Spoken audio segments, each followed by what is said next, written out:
한 주간 동안 평안하셨습니까? 이 코로나가 풀리면서 여러 가지 또 대처해야 할 일들이 또 우리에게 너무나 많습니다. 이래도 인생이 참 고단하고 저래도 인생이 고단한 것 같습니다. 그래도 순간순간 하나님의 인도를 받으며 여러분이 살아가기를 주님의 이름으로 간절히 축복합니다.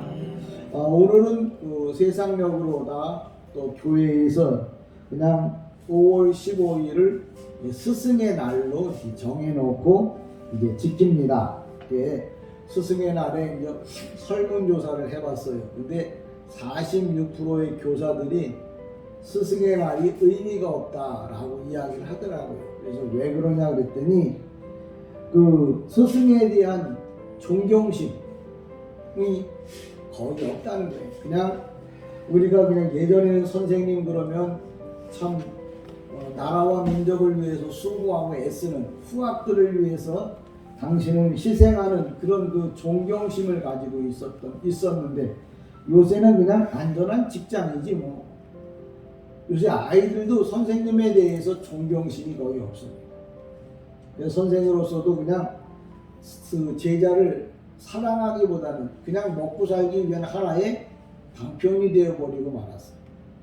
또 영적인 일도 그렇습니다. 교회가 이제 하나님의 일을 감당하면서 목회자들이 참 성도들을 향하여 새벽마다 기도를 해요.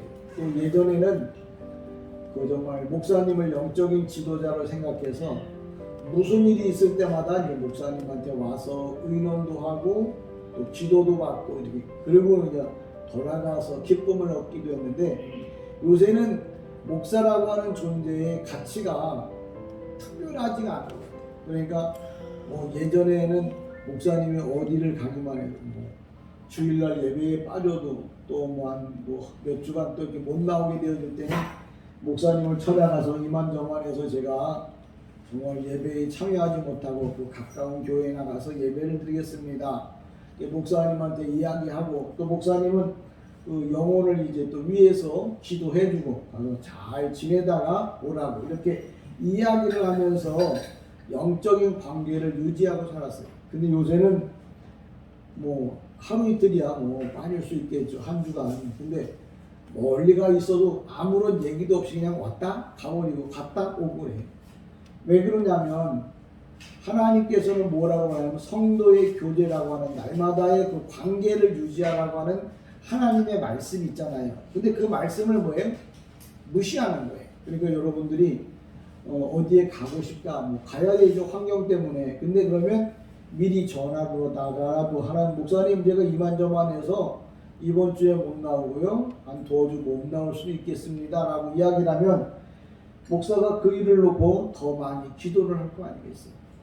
또 이분이 멀리가 있으니까 기도가 더 많이 필요하겠다. 왜? 사람이 집 나가면 고생이거든요. 또 근데 고생이라고 하는 말은 영적으로도 시험이 많이 오는 거거든요. 영적으로 문제가 많이 생길 수도 있거든요. 집 안에 있으면 안전합니다. 근데 밖에 일단 나가면 자동차의 위험, 강도의 위험, 인간과의 어떤 부닥치는 일들 여러 가지 문제들이 생기거든요. 그러니까 더 많은 기도가 필요한 거예요. 그런데도 불구하고 그냥 아무런 얘기도 없이 가보면 대안도 대책도 없으니까 생겨지는 문제에 대하여 준비를 못하게 되는 거죠. 그러니까 저는 여러분들에게 미리 말씀드립니다. 멀리 가실 일이 있거들랑 미리 전화로다 목사님 이만저만해서 이제 멀리 갑니다.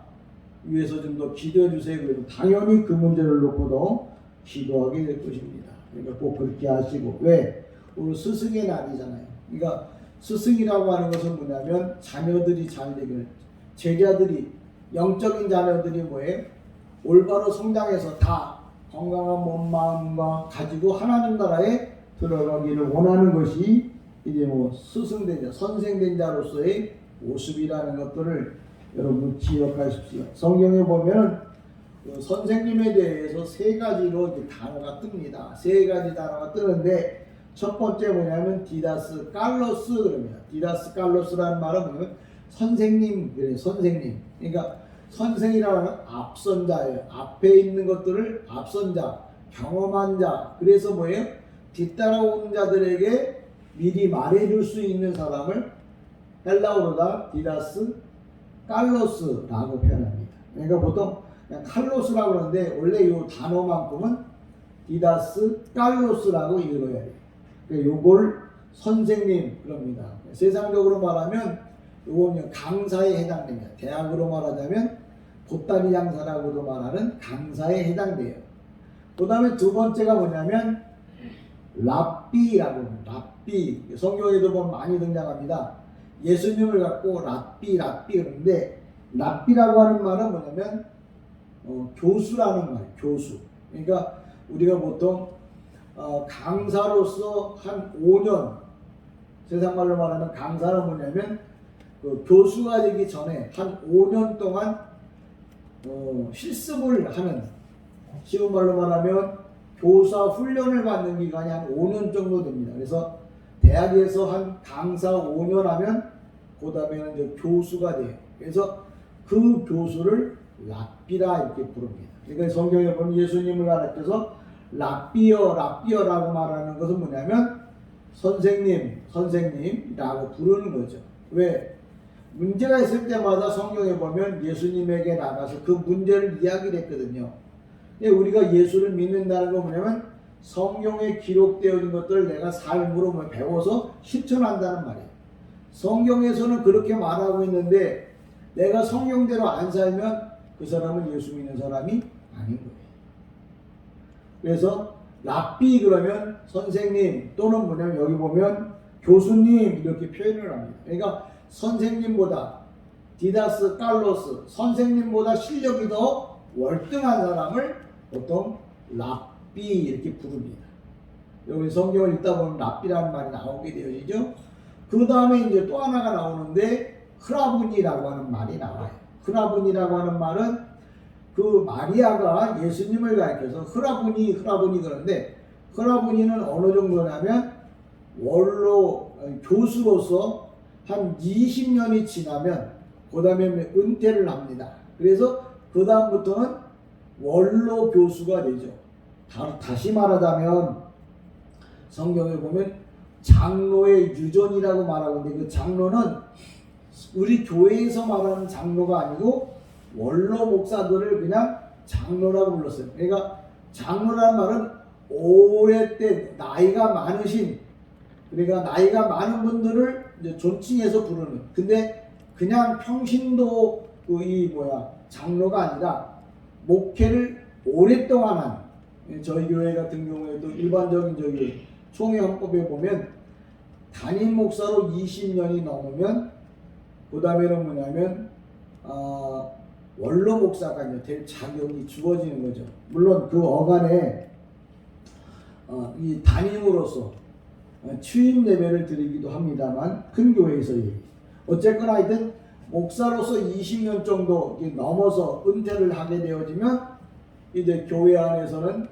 원로 목사를 대우해줘요. 그래서 평생 그분이 살아가는 동안에 그동안에 받았던 생활비에 우리 그 교단의 그 헌법에 보니까 한 70%씩을 매달마다 지급하도록, 그게 이제 원로 목사에 관한 규례예요. 근데 이 흐라분이라고 하는 말은 정말 목사 중에 목사요, 존경받을 최고의 이름을 흐라분이라고 부릅니다. 그러니까 선생도 있고 교수도 있고 또 원로 목사도 있죠.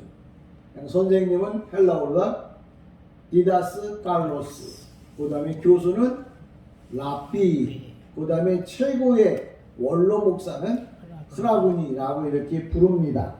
이런 것들 여러분이 보시면서 성경에서 랍비가 나오고 흐라분이가 나오고, 그러면 여러분들이 읽다가 궁금하면 전화를 해서 목사님 랍비는 뭐고 흐라분이는 뭐예요? 물어봐야 되는데 안 물어봐요. 제가 이렇게 분석해 보니까 성경을 안 보니까 물어볼 게 없는 거예요. 항상 그래요. 뭐 좀 물어보세요. 그러면 지불 뭐 알아야 물어보지. 내가 뭐 궁금해야 물어보지. 아마 물어볼 게 있다면 이런 걸게요. 목사님 돈 잘 벌려면 어떻게 해야 돼요?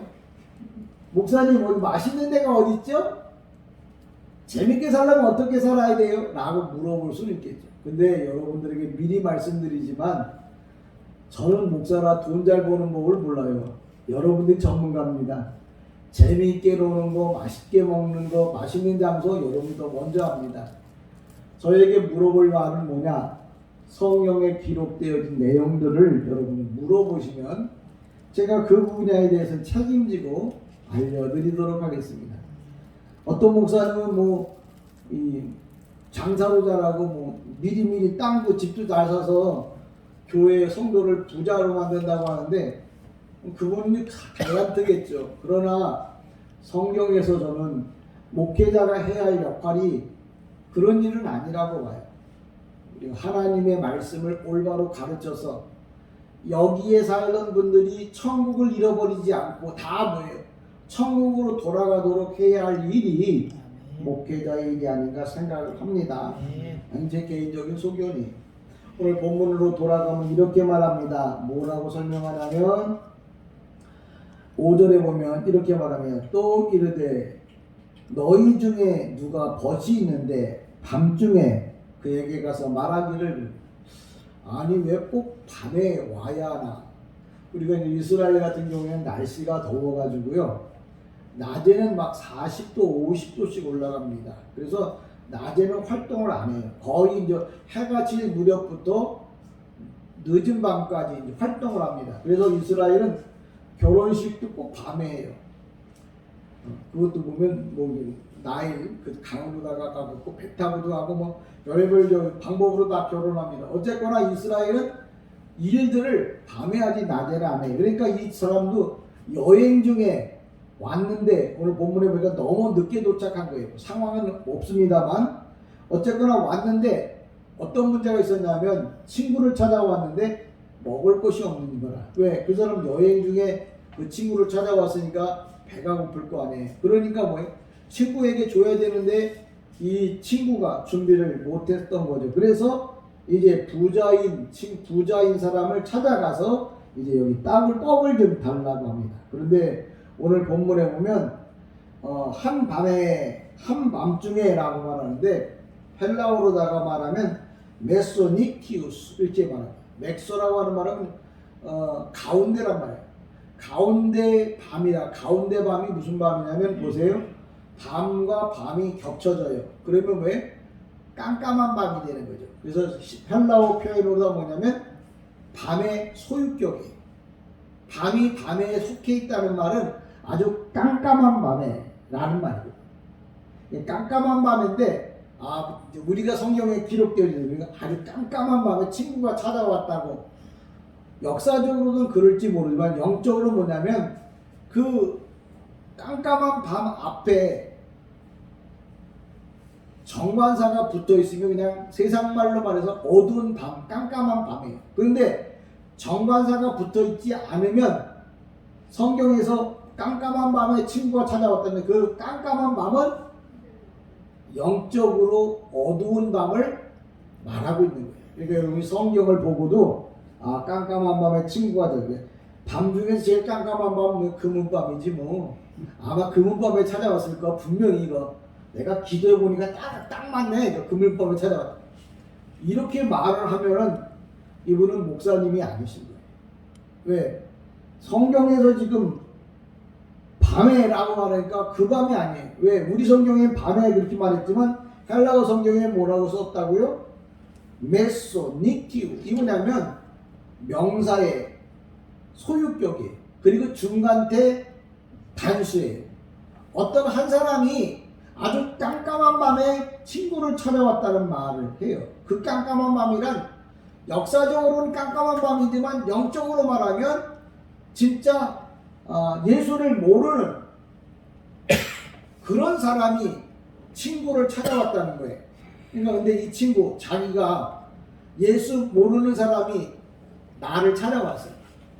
그 사람이 찾아올 때는 그 자기 인생의 문제를 해결받고자 찾아온 건데 찾아왔는데 나 자신이 그 친구에게 해줄 말이 없는 거라.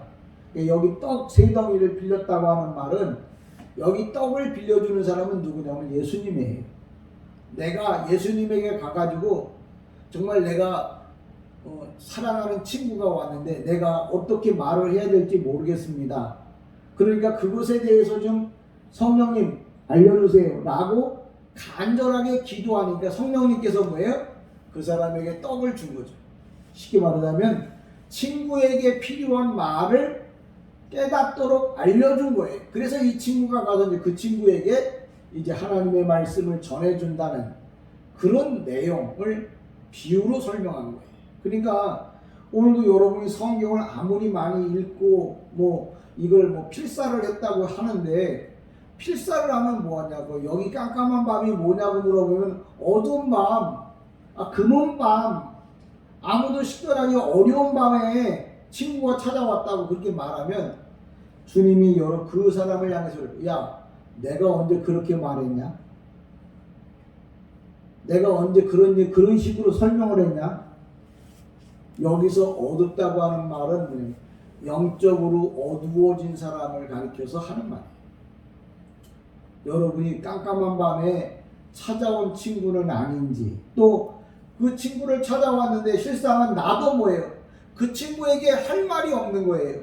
그 친구를 위로해줄 말이 없는 거예요. 그러면 나도 뭐예요? 영적으로 깜깜한 밤인 거죠. 그 이야기를 하는 거예요. 오늘도 저와 여러분이 이 땅에 사는 동안에 코로나로 인해서 깜깜해졌고, 또 가정이 깜깜해지고, 교회가, 세계가 아주 한밤중인 거죠. 왜? 하나님 나라에 대해서 모르고 있기 때문에. 여기 한밤중이라고 하는 말은 그냥 어두운 금은밤이란 말이 아니고, 내가 코로나 때문에 희망을 잃어버린 어두운 밤, 내 가정에 문제가 있어서 가정이라고 하는 룰이 깨진 밤, 깨진 가정, 또 뭡니까? 교회가 정말 복음을 전하지 않고 세상 것으로 가득 차 있다면 이것 또한 깜깜한 밤. 세계가 정말 서로가 사랑하고 의지해야 되는데 전쟁으로 인하여 자기의 행복을 추구하려고 하는 이런 것들은 다 뭐예요? 어두운 밤에 속하는 거죠. 오늘도 저와 여러분이 이 땅에 사는 동안에 그 어두운 밤, 한밤중에 라고 하는 말에 그 한이라고 하는 말은 우리가 가깝게 들을 수 있는 경우는 한강. 이 한강이라고 하는 말은 뭐냐면 강의 중심을 가리켜서 한강이라고 합니다. 모든 강들 중에 중심이 되는 강을 한강이라고 말하고, 또 한강이라고 하는 말은, 이 한이라는 말은 뭐냐면 희망을 주는 강을 한강이라고 부릅니다. 그러니까 우리가 야 어디 갔다 와서 한강에 놀러 갔다, 야 한강이 뭔 뜻이냐? 그냥 붙여진 이름이겠지 뭐. 물론 다 붙여진 이름이에요. 근데 거기에 갖고 있는 의도, 뜻이 있잖아요. 한이라고 하는 말은 뭐예요? 모든 강의 중심이 된다. 그래서 한강이에요. 한강이 뭐냐고요? 희망과 소망을 줄 수 있는 강이라고 해서 한강이에요. 그래서 여러분들 한강을 중심으로 해서 강남과 강북이 나눠지잖아요. 강 옆에다가 왜 아파트를 그렇게 딜이 그냥 하늘이 보이지 않을 만큼 높이 쌓느냐면 그들이 희망을 보기 위해서, 뭔가 요새 세상 말로 말하면 한강의 뷰라고 하는 말은 아름다움이라기보다는 그들의 삶 속에 행복을 추구하기 위해서 뭐예요? 한강 옆에다 딜있다 그냥 아파트 세우는 거예요. 그러니까 내가 밥을 먹어도 왜 먹는지도 모르고, 내가 예배를 드려도 왜 드리는지도 모르고, 내가 사는데 왜 사는지도 모르고, 그저 되는 대로 살다가 가는 인생은 뭐예요? 가장 불행하다는 거죠. 내가 길을 걸어도 목적이 있어야 되고요. 내가 돈을 벌어도 목적이 있어야 되고, 내가 먹어도 목적이 분명히 있어야 한다는 거예요. 오늘도 한밤중에 친구가 찾아왔다는 거예요. 영적으로, 개인적으로, 정신적으로 아무것도 보이지 않는 희망이 없는 사람이 이제 여러분을 찾아왔고 나를 찾아왔어요. 근데 나도 그냥 그들에게 줄 거 있었으면 바로 주면 될 텐데 나도 다 먹고 치워서 아무것도 없는 거라. 그러니까 친구에게 주기는 줘야겠고, 이걸 줄라니까 뭐예요? 누군가를 찾아가게 되어지는 거죠. 근데 그 바로 찾아가는 분이 누구냐면 예수 그리스도예요. 근데 주님이 무조건 주는 게 아니고 친구가 와서 물어봅니다. 내 이만저만해서 좀 떡을 좀 3덩이만 좀 빌려주세요 라고 말하니까, 야 네 말을 이해는 하겠지만 나는 지금 침소에 들었다. 그러니까 친구가 너무 늦은 밤에 온 거죠. 근데 이스라엘은 그 방이 하나밖에 없어요. 근데 방이 하나밖에 없는데 문 앞에서부터 어린아이를 재워요. 어린아이를 재워 끝에는 뭐예요? 아버지 어머니가 자. 그러니까 보통 아버지 어머니가 뭘 밖에 나가서 음식을 주니 꺼내주려면 뭐예요? 어린아이들을 다 깨우고 뭐예요? 지나가야 된단 말이에요. 지금 몽골 가봤더니 이 몽골의 그 집 거기에 보면 사람들이 4대가 살아요. 막 텐막 그 천막 안에. 그러니까 뭐 한번 애가 울면 다 깨는 거지 뭐. 그러니까 여기서도 그런 거죠. 야, 내가 지금 아이들하고 다 누웠는데 내가 일어나서 너한테 떡을 주려고 그러면 모두를 다 깨워야 된다. 이거 너무 불편한 일이니까 못 주겠다는 거예요. 그러면 이 친구가 눈치껏 가면 되는데 그렇진 않고 계속 달라고 하니까 이 주인이 그래, 네 사정을 봐갖고 내가 줄 수 없겠지만 네가 구하는 것 때문에 내가 애들을 다 깨우는 한이 있어도 내가 가서 주겠다. 그래서 오늘 얘기는 뭐냐, 기도는 어떻게 해야 하는지에 대한 것을 비유로 설명하는데 여기에 정말 밤에 일어난 사건이에요. 다시 말하자면 한밤은 우리에게 정말 어둠인 거죠. 소망이 없는 거예요. 그럼에도 불구하고 소망을 갖게 하는 방법이 뭐냐, 기도가 응답되어질 때까지 끊임없이 기도할 것을 오늘도 우리에게 가르쳐주고 알려준 내용이에요. 그러니까 여러분이 이 본문에 있는 말씀을 읽고는 그냥 기도하다가 들어주시면 그만이고 안 들어주면 그만이지 뭐, 그런 식으로 하지 말라는 거예요. 주님은 뭐예요? 끊임없이 구하고 찾고 드리는 사람에게는 반드시 그 기도를 들어주신다는 얘기를, 왜? 그래, 주님은 그런 분이라는 거예요. 그러니까 여러분이 기도하면서 가다가 안 되는 이유는 뭐냐? 내가 가다가 기도를 포기했기 때문에 그래요. 여러분이 기도를 포기하지 않는 한 반드시 응답을 받는 거죠. 왜? 여기 보니까 부자가 친구에게 떡을 구했는데 처음에는 안 된다고 그랬어요. 계속 얼마나 구했는지 모르겠지만 이 부자가 떡을 빌려줍니다. 그러면서 하는 말이, 네가 친구가 배고프고 네가 구하러 왔다고 내가 주는 거 아니야. 너의 기도하는 그 간절함을 보고 네 기도의 정성을 보고 내가 너에게 이것을 준다고 하는 분명한 이유를 설명해. 그러니까 여러분들에게도 인생에 문제가 있을 때마다 뭐예요? 주님이 인정할 만한 간절한 기도를 드리라는 거예요. 그러면 여러분의 인생의 문제가 어떤 문제이든지 간에 하나님이 다 뭐예요? 들으시고 응답한다고 하는 말을 오늘도 본문을 통해서 이야기를 해주는 겁니다. 그러니까 저와 여러분이 이 땅에 살면서 내가 응답받지 못하는 이유가 뭐냐? 한밤중이라는 거예요. 어두운 밤이라는 거예요. 근데 문제는 뭐냐? 내가 주님이 정말 누구를 받다가 감동을 받을 만큼 애절하게 기도를 안 했다는 거예요. 그러니까 오늘 주님은 뭐라고 말하냐면, 너는 애절하게 구하라. 그러면서 그 기도에 대한 부분들을 설명하죠. 뭐라고 말하냐면 설명하기를, 구하라 주실 것이요, 찾으라 찾을 것이요, 문을 두드리라 열어줄 것이다 라고 말해요. 이 구한다고 하는 말은 처음에 뭐냐면 자꾸 소리를 내서 기도하란 말이에요. 문을 구하라 주실 거예요, 찾으라. 그리고 난 다음에 내가 기도했으면 이 기도가 어디로 응답이 올까, 그걸 뭐예요? 찾아보라는 거예요. 예를 들면 내가 10억이 필요해요. 하나님, 내가 이만저만해서 10억이 필요한데 이 10억을 주세요. 그리고 그냥 엎드려 기도만 하면 안 돼요. 내가 기도한 다음에 그 기도가 어떤 방법을 통해서 올 건지를 여보고 찾아보는, 여기저기를 찾아보는. 그래도 주님이 안 주시면 여기 찾는 것 중에 두드리는 게 뭐냐면, 구하라 주실 것, 찾으라 찾을 것이고, 내가 그렇게 찾았는데도 안 보인다. 그러면 어떻게 되냐면 두드리라고. 이 두드리라고 하는 말은 뭐냐면 울고불고 애들이 뭐예요? 땡깡 넣는 것처럼 한없는 기도를 하라는 거예요.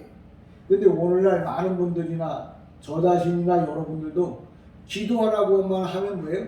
점잖게 앉아서 기도만 하고 있는 거예요. 근데 정말 하나님께 애절한 마음으로 눈물 뿌려 기도하고 애들이 만약 자기 것을 들어주지 않으면 뭐 길바닥에도 막 내뒹굴면서 울고불고 그러잖아요. 그러면 부모가 어떻게 해요? 아이씨 이거 절대 사줄 일은 아닌데 창피하잖아요. 얘 또 길바닥에서 막 울고 있네. 부모님 얼굴도 있잖아요. 그러니까 뭐예요? 알았어. 집에 가서 그냥 한없이 펠망정 뭐예요? 당장 뭐예요? 그걸 사주는 거예요. 그러니까 애는 분명히 이거 내가 받으면 집에 가면 한없이 맞을 것을 알아요.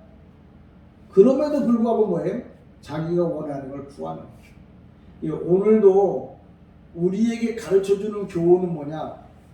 상황이 어떠하든지 간에 그 상황은 어떤 상황이냐면 아주 깜깜한 밤에, 다시 말하자면 희망도 소망도 찾아보기 어려운 그런 상황에도 불구하고 기도하면은 하나님이 들어주신다는 거.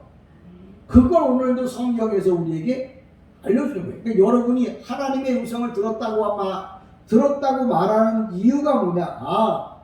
깜깜한 밤에 친구가 찾아왔는데 그 친구가 어쨌다고 떡을 빌려서 줬다고 그러는 게 아니라 하나님은 내가 정말 간절하게 기도하면 내 기도를 들어주신다는 말을 여러분의 귀에 들렸다면 그건 하나님의 음성인 거예요. 왜? 나보고 그렇게 살라. 그러니까 여러분의 인생에 깜깜한 밤이 오거들랑 내가 해결할 수 없는 문제가 내 앞에 있거들랑 어떡하라고요? 그 기도가 문제가 해결되어 있는 때까지 뭐예요? 기도하라고. 그래서 그 안에서 뭐예요? 주님을 만나고 희망과 소망을 발견하라고. 그 얘기를 누가복음 11장에다 써놓은 거예요. 그러니까 오늘도 주님은 이 말씀을 써놓으면서 뭘 이야기를 하고 싶은 거라고요? 너도 깜깜한 밤에 인생에 가장 힘든 문제가 올 때 너는 끊임없이 기도해서 그 기도에 응답을 주시는 주님을 만나라.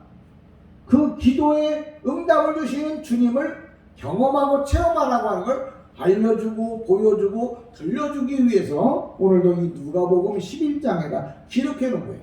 그러니까 이런 이야기를 성경에서 깨닫지 못하고 듣지 못한다면 이건 그냥 하나의 문학책에 불과해요.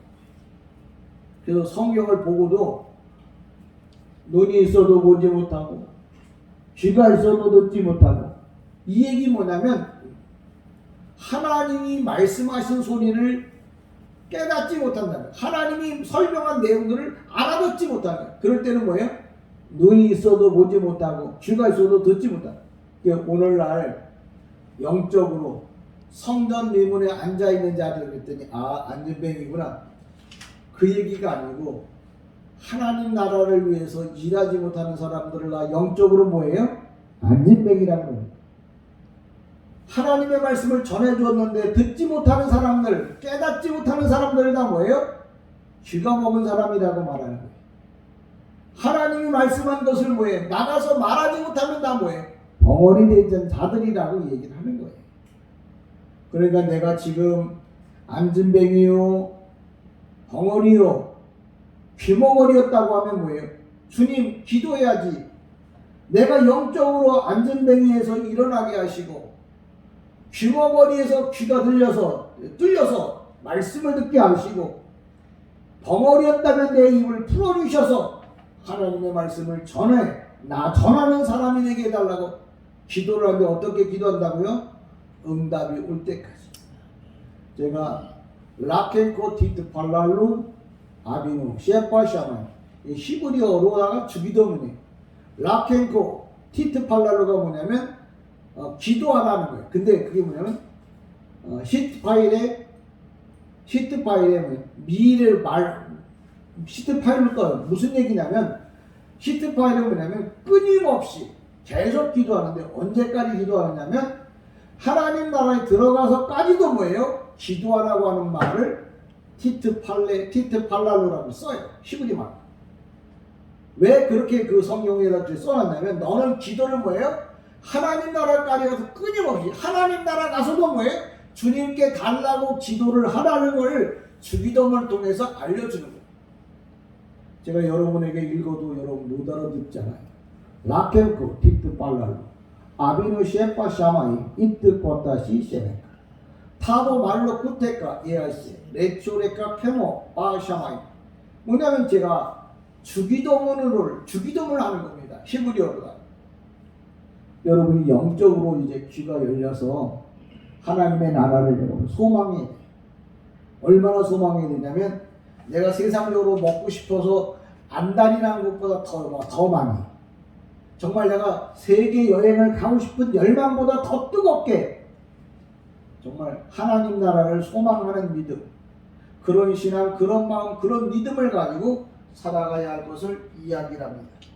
저 여러분이 이 땅에 사는 동안에 하나님이 주시는 은사를 많이 체험하셔서 내가 순간순간마다 주님을 위해서 내 삶을 바쳐야겠구나 라는 생각을 가지시고 오늘도 또 다음 한 주간도 은혜 가운데 살아가기를 주님의 이름으로 간절히 축복합니다. 아멘. 기도하겠습니다.